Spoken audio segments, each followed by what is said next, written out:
Le sermon délivré par le grand imam de Port-Gentil en ce premier vendredi du mois de juillet 2024 n'est autre qu'une suite logique de celui partagé le 28 juin dernier dans cette même mosquée centrale de la ville pétrolière et économique du Gabon.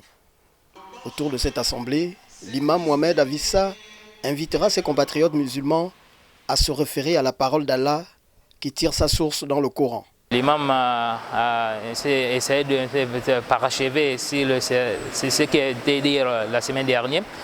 Donc il nous a encore réitéré l'interpellation vers l'attachement au cap d'Allah qui n'est d'autre que le livre d'Allah. Et aussi la parole des prophètes, alayhi salatu wassalam, la traduction prophétique, selon la compréhension de nos pieds prédécesseurs. Voilà, il a dit, si on a une référence d'où l'on peut revenir selon nos divergences, c'est la parole d'Allah, c'est-à-dire le Coran, le livre. Cet invite du grand imam de Port-Gentil trouverait son illustration dans le livre sacré. Parce qu'Allah dit dans son noble livre, وما كان لمؤمن ولا مؤمنة إذا قضى الله ورسوله أمرا أن يكون لهم الخيرة من أمرهم.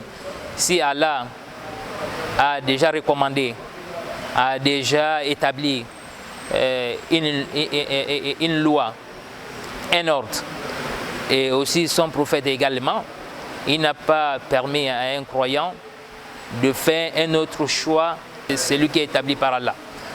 Et aussi le prophète alayhi salatu wassalam a dit dans sa parole qui nous a laissé sur une voie blanche. Et il a dit aussi, j'ai laissé pour vous des choses. À chaque fois, tant que nous nous accrochons avec ces deux choses-là, nous ne serons jamais égarés. Après quelques annonces faites, notamment l'arrivée très prochaine des autorités nationales de la communauté islamique à Port-Gentil pour présider la cérémonie d'installation officielle des nouveaux promus aux hautes responsabilités de la gestion de la communauté dans la province de l'Ogooué maritime, les fidèles ont clôturé cette phase de la journée par la traditionnelle prière d'ensemble.